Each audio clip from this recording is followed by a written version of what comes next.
Let's see. I think internet's acting up a little bit. All right, now we're live. All right, very good. Welcome to another weekly episode of Conversations with Commodores. And is it as if I really have to introduce my guest tonight? I'm going to go out on a limb and tell that most of you guys recognize number 31, Shelton Quarles. Good evening, Shelton, and I sure appreciate you having some time for us tonight. Thanks, Bernard. Absolutely. And for you guys, say again? I said, I really appreciate you offering me the opportunity to share tonight. Oh, the opportunity, or excuse me, the pleasure is all mine. And as guys roll through here, I'll let you know who's watching, and I'm sure they'll either share some good tidings or they'll give you a hard time or a little bit of both. Yeah, hopefully it's good. And I already owe Shelton an apology because I should have introduced him as two-time Super Bowl champion, Shelton Quarles. And Shelton, that's where I want to start. We'll get to your day job in just a minute, and we'll get to the fact that you don't sleep whatsoever in just a minute. Can you quantify, was it more satisfying to win it as a player or in your position as the director of player operations and all those responsibilities on the admin level or the personnel level? I'd probably say more as a player at this point because of the things that I had to do to make sure that we were correct in everything that we did from a defensive perspective. Like I call the defenses, I made sure that if there were checks, in my role as a player back then, as a middle linebacker, you control everything that goes on with your football team defensively.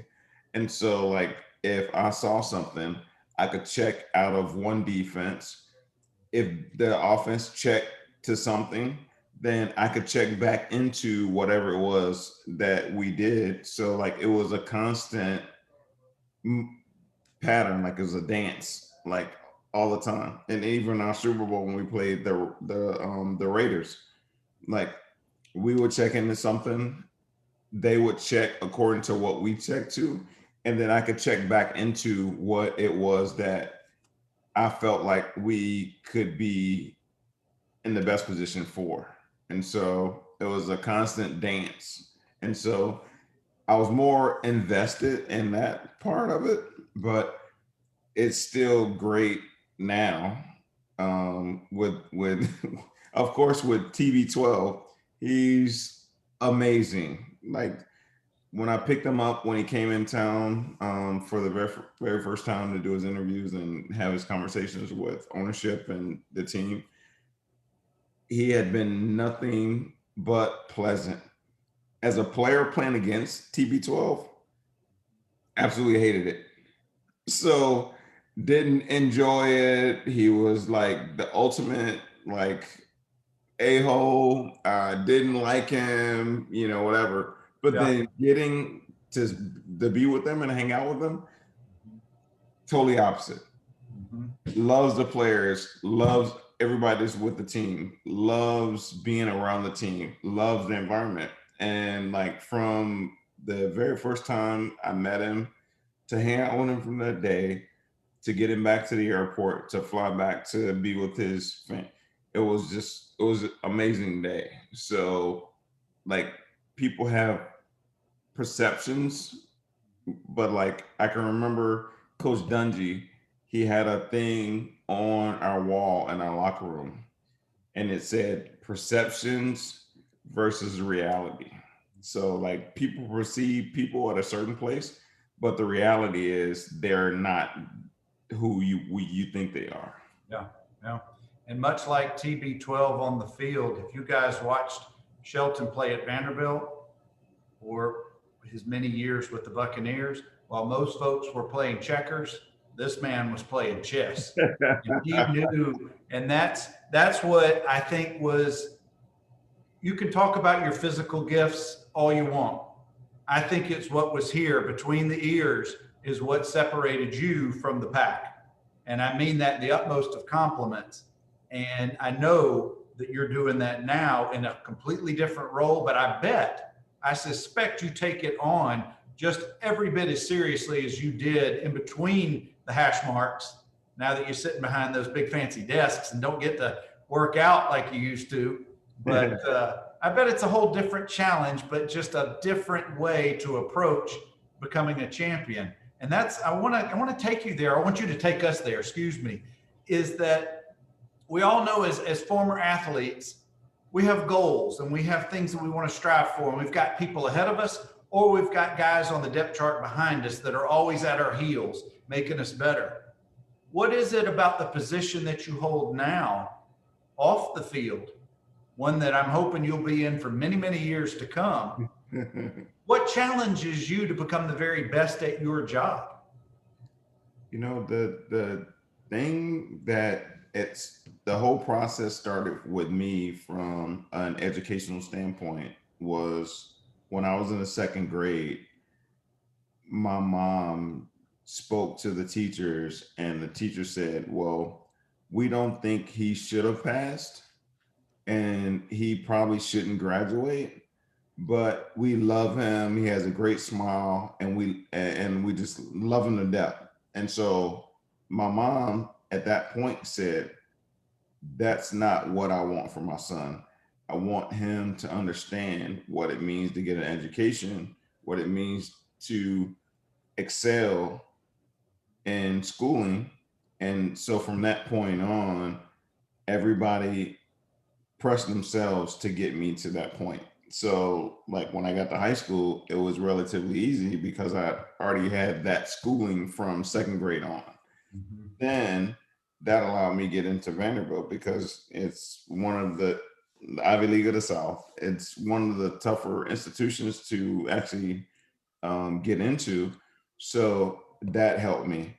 My last 3 semesters at Vandy, I needed 63 hours to graduate um, in order to graduate in 4 years. So I took 21, 21, 21, and my GPA was 3.25 for those 3 semesters. And the only way I was able to do that was because of my mom back when I was in second grade saying that I want that for my son. So going forward, football was to a certain point easy because when I was in the second grade, my mom said, I want him to understand education. So education doesn't just go into football, it goes into life, it goes into schooling, it crosses so many different things. And so that in my opinion, that's what allowed me to be successful at football and NFL, and then at football in my current role as the director of football operations. So like when I first got out of the league one, they were like, all right, well, it's time to transition. You know, I spent like 6 months just playing golf every day and like enjoying life. And our our head coach at that time was John Gruden. He was like, hey Q, he called me up one day. He's like, hey, I want to figure out a way to get you involved with our organization. And then Bruce Allen, our GM at the time, he said the same thing. I'm like, oh, okay, all right, well, just let me know. And so a couple weeks later, they called me back and they said, well, we'd like to get involved in scouting. So my first job post football was as a scout for our organization. So I worked my way up from scout to coordinator pro scouting to director pro scouting, and then I transitioned once we got our new GM Jason Light into operations. And I can tell you that this year, from an operational standpoint, was a very trying year. Dealing with the pandemic and all the stuff that we do on a daily basis, from coming into the building to how we travel, um, how we put people on planes, how many buses we take. So it first started out with us figuring out the layout of our facility. And so we had talked about potentially doing some of our stuff at the stadium, because the stadium has, the big concourses and all that stuff. So we're going to have to figure out how to get our players from our practice field, which is where we're going to practice every day, across the street to the stadium, which is relatively close. I mean, maybe 2/10 of a mile from between our practice facility and our stadium. So we're trying to figure out how we're going to get that to work. And then our COO, Brian Ford, was like, hey, why don't you guys just take over the whole building? So they kicked the entire business staff out of our facility and gave us the ability as football to take over, because you have the 6 feet minimum for that. And so we basically took over a whole building. We knocked down a few walls for the rooms that we needed more people for, because like at the beginning of training camp, like you have 90 guys plus any of the injured guys. So you're going to have more people in a room than it's going to be there during the season. So we had to do that. So we walked the rooms with myself, Coach BA, and with Jason. We walked the building to kind of see how that layout would look, and then we came up with a plan which worked, and then it just kept going. Like we'll get intensive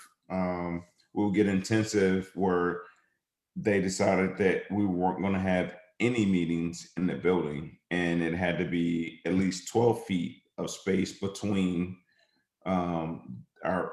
between players. And so everybody met in tents. And so like it just kept going, adding. Then we usually take 5 buses for games and travel. We started taking 10 buses, where there were like 11.2 people per bus traveling. And then like these are the big buses. Yeah. Then we went, and we got into the playoffs. We went from taking 1 plane to taking 2 planes. So then you have to figure out how you can put certain players. So you would put the majority of the first string on 1 plane, but you couldn't sit them together, because if one person became contagious, then it knocks out the whole group.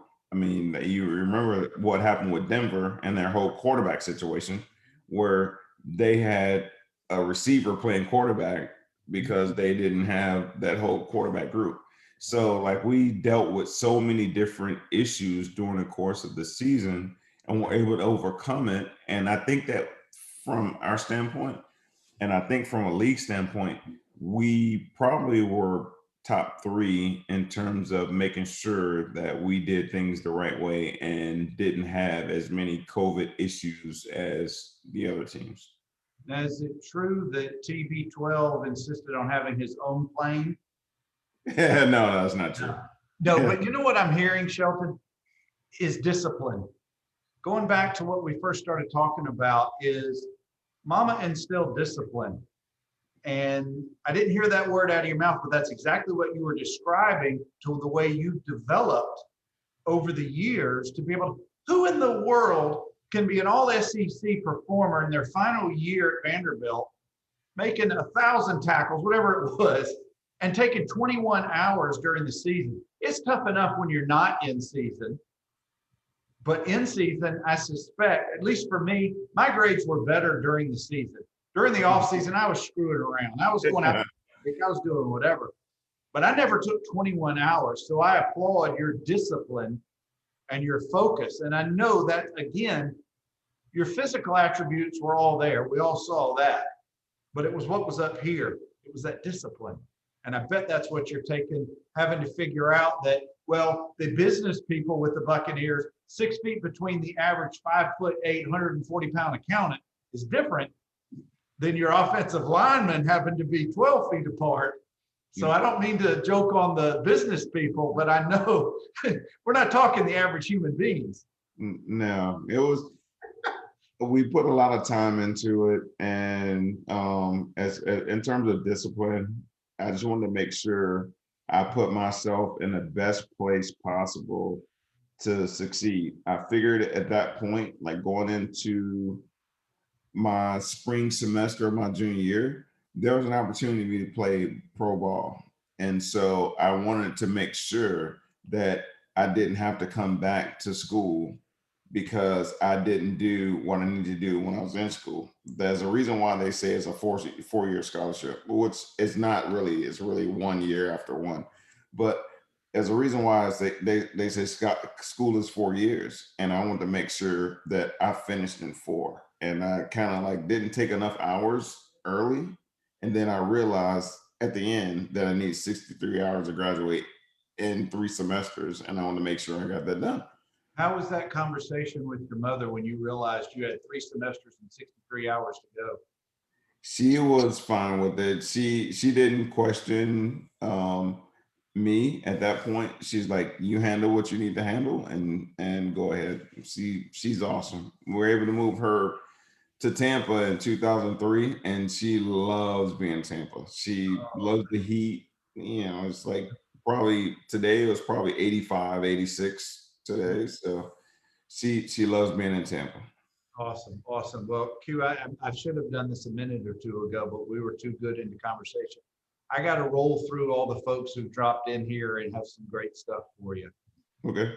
OJ Fleming, Gary Rogers, some of these guys where I was a few years ahead of you. I played for Watson Brown. We're Yep. going to do your recruitment in a minute. I know you came a couple years after me. Let's see, Derek Willem, Yep. one of the Keystone Cops, Billy Smith, Jim Giordano, John Donardi, Dwayne Jones, Tony Piercy, ooh man, Joe Peoples, Ed Zaborowski. Let's see who else? Sam Chalmers, Carlton Hall. Let's see, Paul Morgan. Man, you guys are showing up. Jody Jones, awesome, awesome, awesome. All kind of great comments in here that we'd be talking all the comments all night if I went through them all. But they all say hello. Well, tell Sam Chalmers that I still think of him as Spanky, and then tell Jody Jones I might need a teeth cleaning the next time I come to Tampa. And then Gary Rogers, who lives in St. Pete now, a good buddy of mine. He's still hype, and he will always be hype. And Tony Piercy, who you missed Tony by a couple of years. He's a couple of years older than me. Is also, I think, in the Bradenton area. Oh, nice. Where are you these days? But anyway, so let's back up to Nashville and growing up. Okay. Whites Creek. You're not the only fella to go now from Whites Creek to Nashville, but were you the first or one of the first? No, I grew up in Nashville. My mom had me when she was actually 15. So and then when I was born, I was a preemie because she didn't want anybody to know that she was pregnant. So she didn't eat a lot. So I ended up being born barely 5 pounds. Grew up in probably 3 or 4 miles from Vanderbilt. Was actually born at Vanderbilt. Grew up about 3 or 4 miles from Vanderbilt, and then when I was starting elementary school, we moved away to Virginia, and then I came back to Nashville when I started high school. So I started high school in Bordeaux, which is not too far from Vanderbilt at all either. When did you fall in love with the sport of football and realize I may have a chance to play after high school? Well, I played a couple years when I was younger, when I lived like pee wee football, and then it was a transition. When I was younger, I would come home from school, and then because I was kind of like a latchkey kid, I would come home from school, start dinner for my mom because she worked, and then stop dinner, and then make sure I had all my homework done. And then I would catch a bus 45 minutes to practice with my uniform to go to practice. And then once practice was over, I would catch the bus back. And by the time I got back, she was done with dinner. And I did that for like 3 or 4 years. And then like I was like, okay, all right, I'm over that. Like, catching a bus as a fourth grader to go practice and then catching the bus back, it just became too much. So when I got into high school, I wanted to play and I was really fired up to play, but like I missed like that ninth grade year because I just moved back into town. I missed the ninth grade year. So then I got into the 10th grade and I came out. Our practice field was dirt and rocks. And so like I'm like, I don't think this is what I want to do. So like I did like 3 or 4 days of practice and then I disappeared. So not long after that, school started, and one of the coaches was asking me, Coach Sam Smith, he was like, "Where have you been?" And I'm like, what can I come up with? I got walking pneumonia, and so I couldn't come to practice. He was like, "Well, come back out. We'd love to have you." And so then a couple days later, I go out to practice, and it was my sophomore year, and the rocks, but like we had like a field goal team, and so every day I would fly off the edge and try to block a kick on the field goal. And like, I get up bloody because it was rocks and whatever. And they're like, there's something about this kid. And so like every day I did it. And so that first year, my sophomore year, they had me play fullback. I was playing pulling guard. I was playing like all kinds of different positions just because they wanted to get me on the field because I was athletic. Mhm. And so then the next year is when I started playing middle linebacker, and then I played middle linebacker for the rest of my career at White Already, Street. had you already hit a growth spurt by this point? Oh yeah, yeah, oh yeah. Man, I was probably 6'1", 180, and I was playing pulling guard. So like it was hilarious.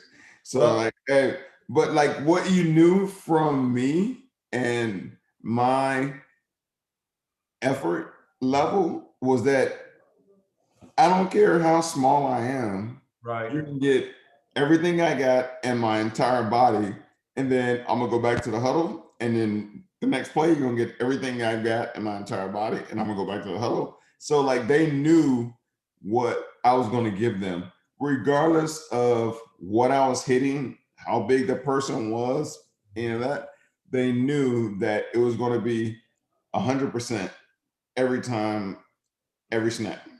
So that's the way I play. What was on Coach Dungy's bulletin board? Perception. Perception versus reality. Mhm. And what did it take about one play for whoever's lined up against you to realize perception and reality are whole different things with you? And then when I first came to Tampa, Mhm. one of the things that he said in our very first meeting, when we went into training camp. So I'd been with my position coach the entire time. Mhm. And so our very first training camp meeting, he said, I want to let you know right now, it's not going to be, because it's only 53 guys on the roster. Mhm. It's not going to be the most talented 53 guys that make our football team. It's going to be the 53 guys that give us the best chance to win. If you're paid more than I can afford to cut at that time, you will be on the practice squad. But like the guys that give us the best chance to win is the guys that I want to keep on our team.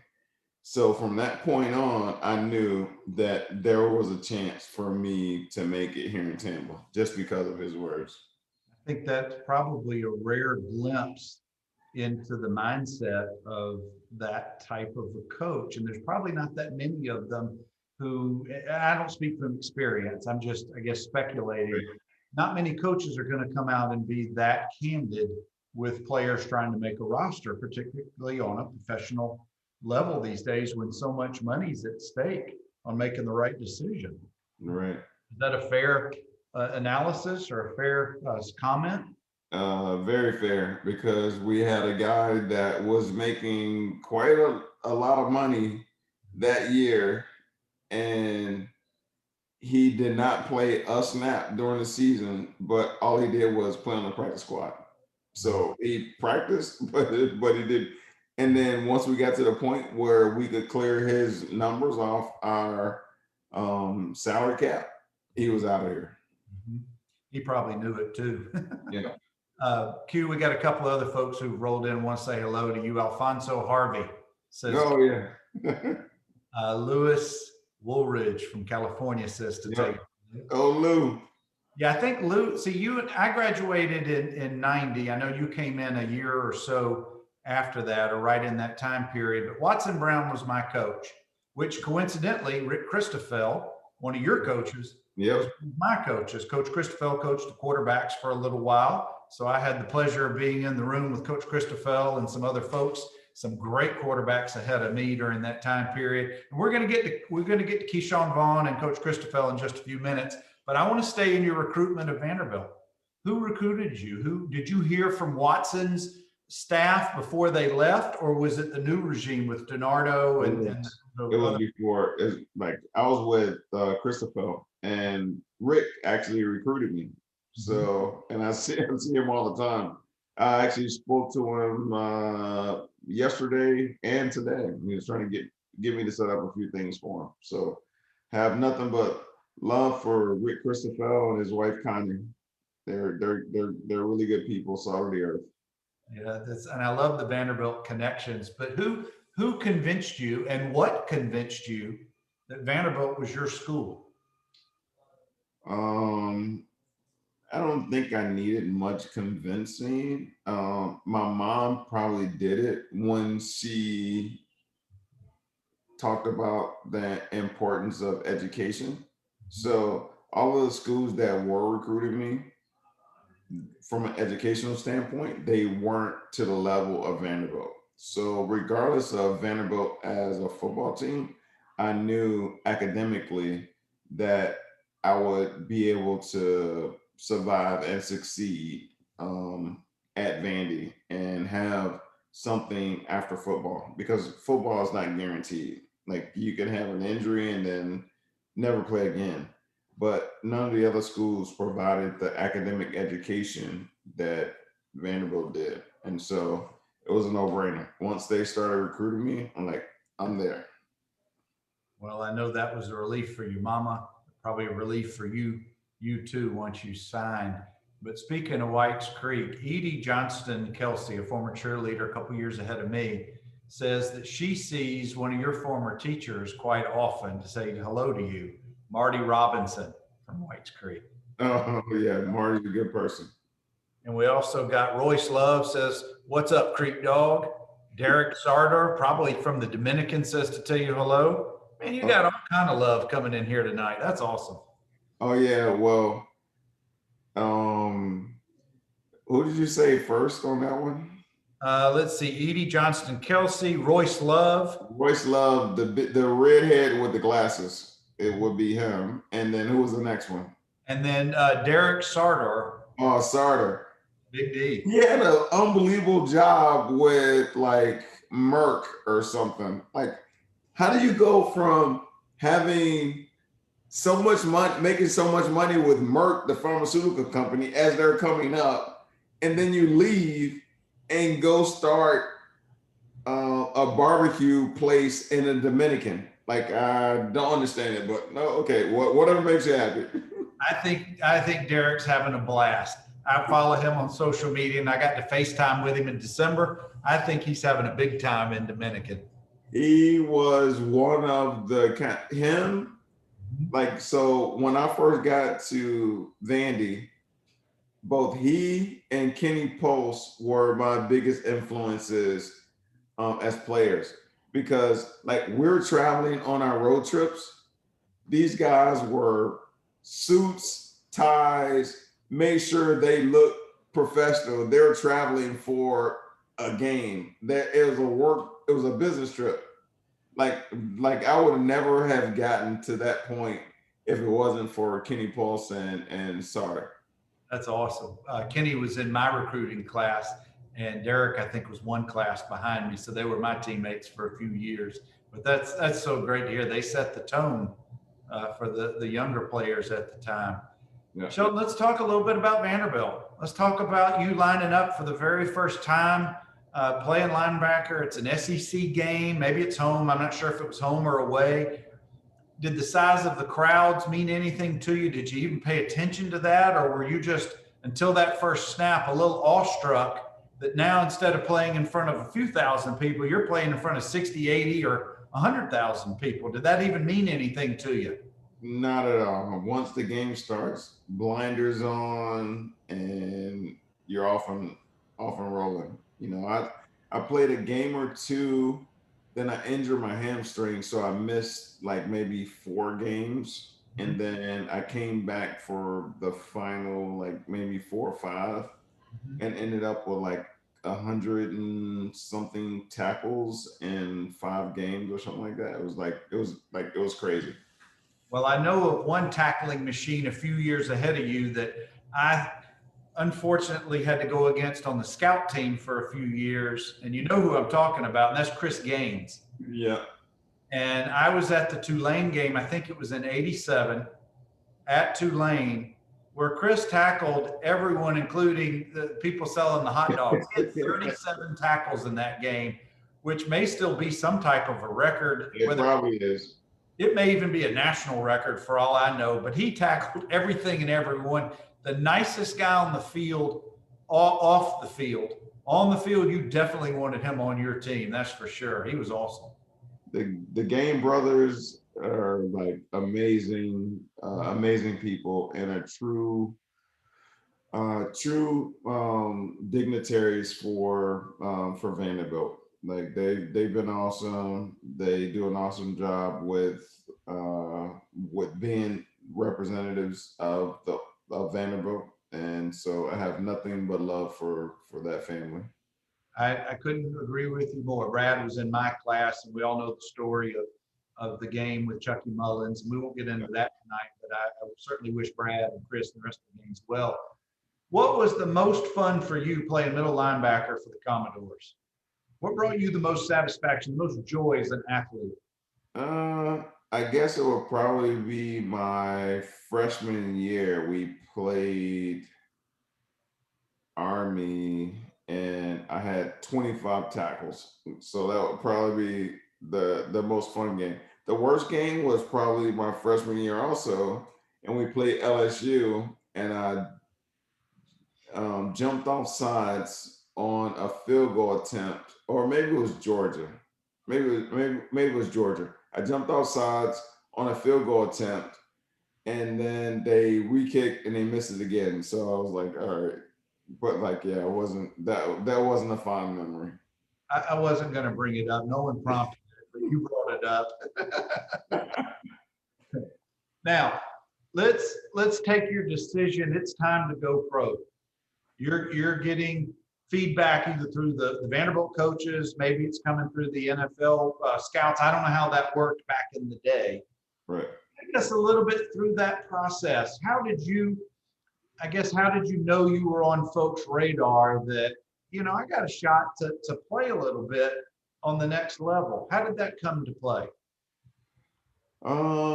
It probably started my sophomore year. I started getting a little pub and people talking about potential of me playing in the league, and then kind of get through. I was preseason, all SEC, and then it kind of goes through to college or to senior year.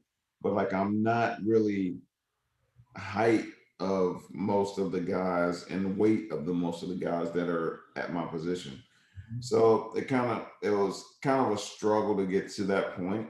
And then once I graduated, I had probably on draft day, I probably had 15 to 20 teams calling me saying that, hey, we might draft you. But like, I'm in the middle of like exams, and so like I'm trying to answer their calls while I'm taking exams, and like so that was kind of weird. And so then I didn't end up getting drafted, and then um like Pittsburgh really wanted me, and then Miami really wanted me. Well, in Pittsburgh, we had our first my first trainer um with Vanderbilt was in Pittsburgh, and so he's begging me to come up. He's begging me to come up, and I'm like, well, Miami seems kind of nice. It's warm. It's like a better situation. So I'm like, I'm going to Miami. So end up signing as a free agent with the Dolphins, and so like I get there and doing all the stuff that we need to do, practicing and all this stuff. And then like reporters are actually writing reports like, how did this guy not get drafted? Because I'm playing that well. And so we play for I didn't really get along with my position coach. Um, and then we're playing Green Bay in Green Bay at County Stadium. And that was the last stadium where you have both both teams on the same sideline. So it's like it's a weird setup. But like I'm like, all right, I gotta be ready. This is like one of my last games of my career in college or in the pros before the season starts. So back then there was a fad to take rip fuel. And so like I'm taking rip fuel and back then like ephedrine what it was called was a big deal back then too. So like I'm taking both of those, and like between plays like my heart, it felt like it was like gonna jump out of my chest. But like in terms of the game, I was like probably the best player out there. But like between every play, I had to take a knee, and then finally they were like, after the game, they're like, we're gonna let you go. And it's probably the lowest point in my life because you go from being in high school to being a big man on campus. You go from being in college to being a big man in campus, and then you go into the league, and then you're trying to establish yourself as that person, but then you get you get released.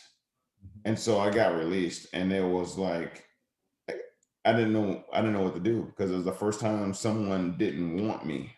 And so I didn't even come back to Nashville, which is my hometown. I didn't even come back to Nashville. I went to Atlanta and lived with my uncle. So um, I worked at UPS, in the middle of the night, uh, getting boxes and like sniffing dirt and whatever else was in the back of the trucks.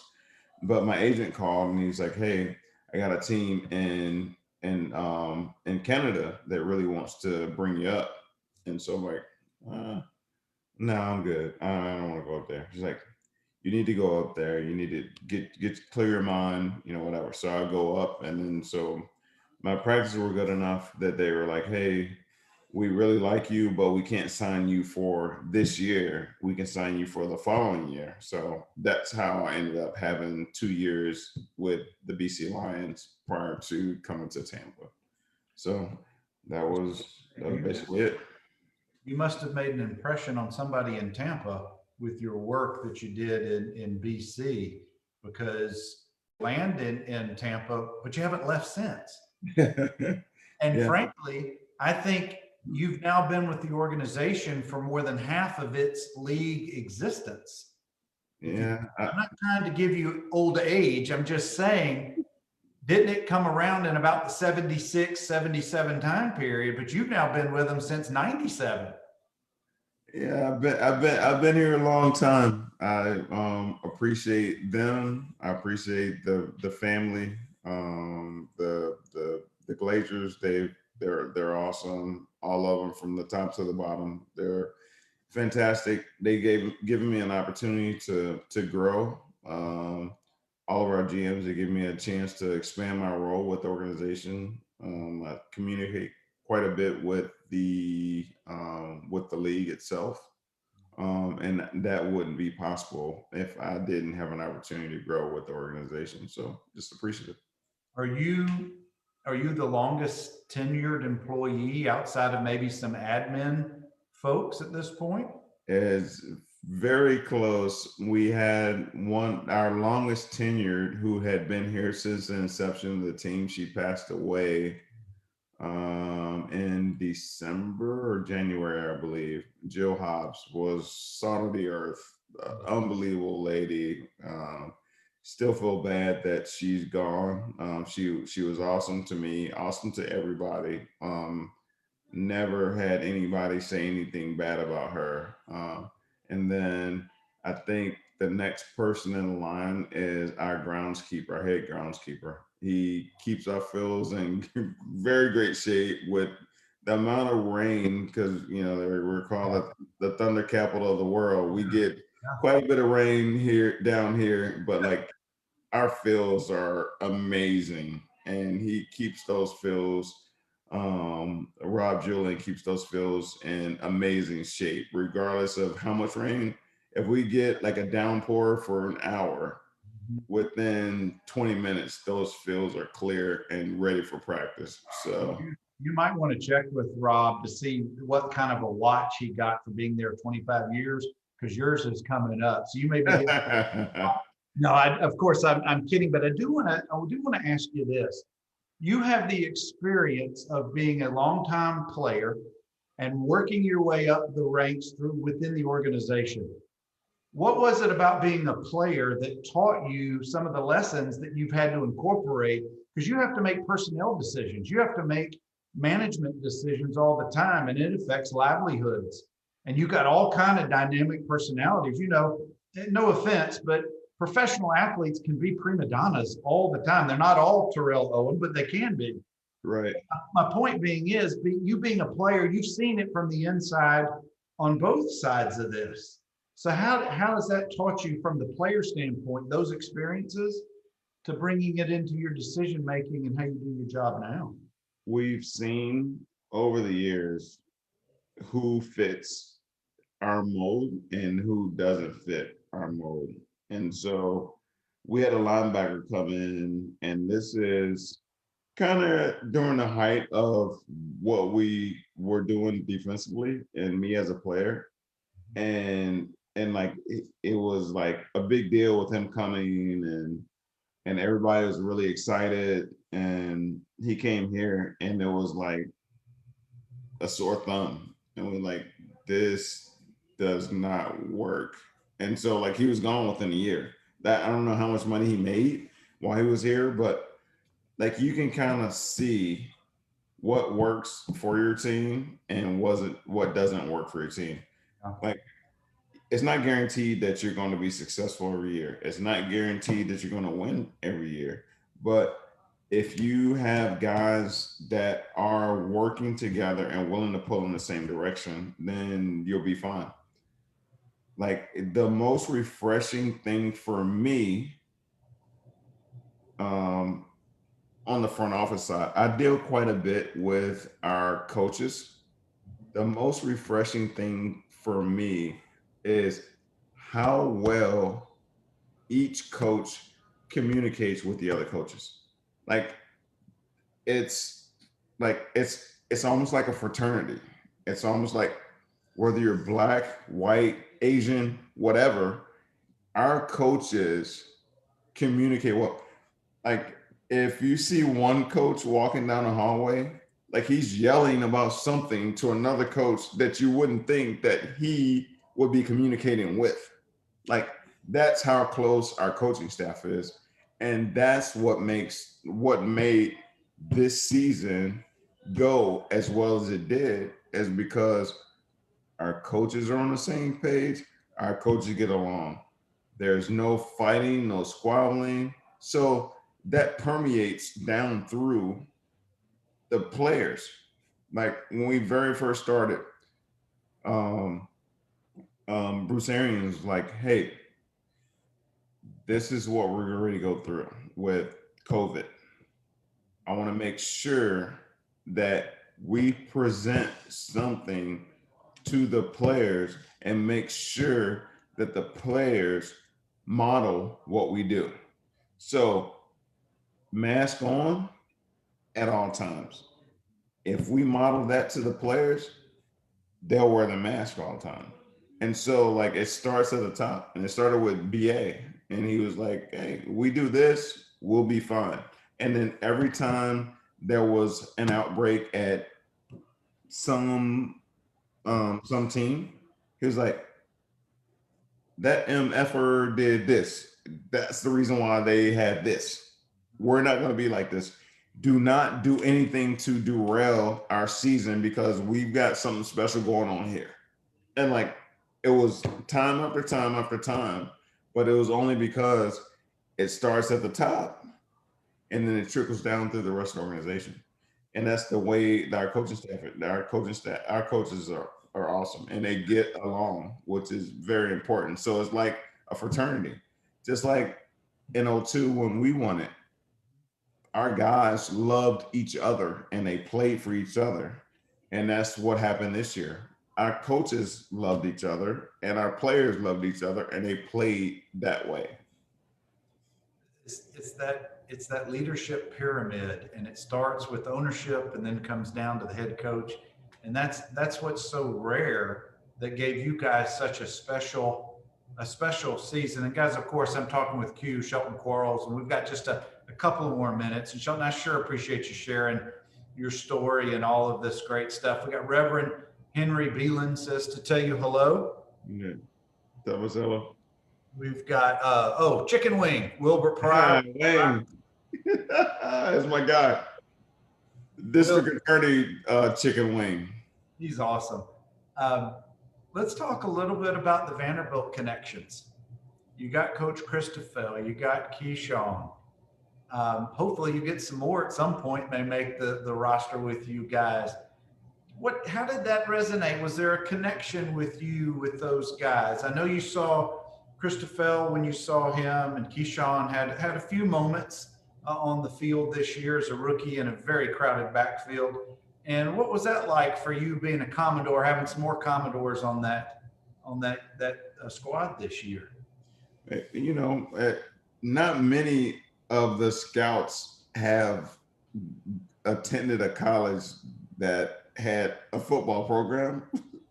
So anytime that you have an opportunity to have a player that came from your school or a coach that came from your school that you can brag about, then you're going to brag about them. So it was awesome, you know, getting to know Keyshawn, knowing that he still lives in Nashville. That was awesome. So I just hope that he continues to develop and excel. You know, it's a little bit hairy coming in to the league, but it's all a process. Like you don't come in as a 1,000-yard rusher. Like you come in like in development. And so like the more he learns what it is and what it takes to be a professional, the better he'll be. And I'm sure that he'll get there. Excellent. A couple more things and I'll get you out of here. Do you know Coach Clark Lee, our new coach? No, I do not.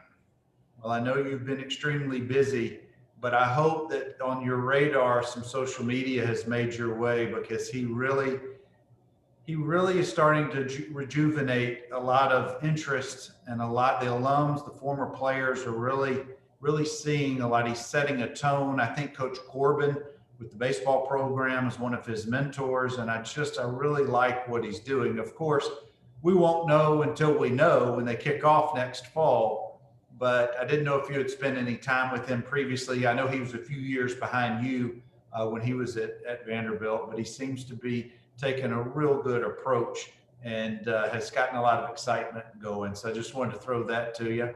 Now, I want you to brag a little bit on your children and your family, because I know you got one playing about 5 miles from here. I'm in Birmingham. He's at Samford. So let's hear a little bit. Let's hear the dad brag a little bit.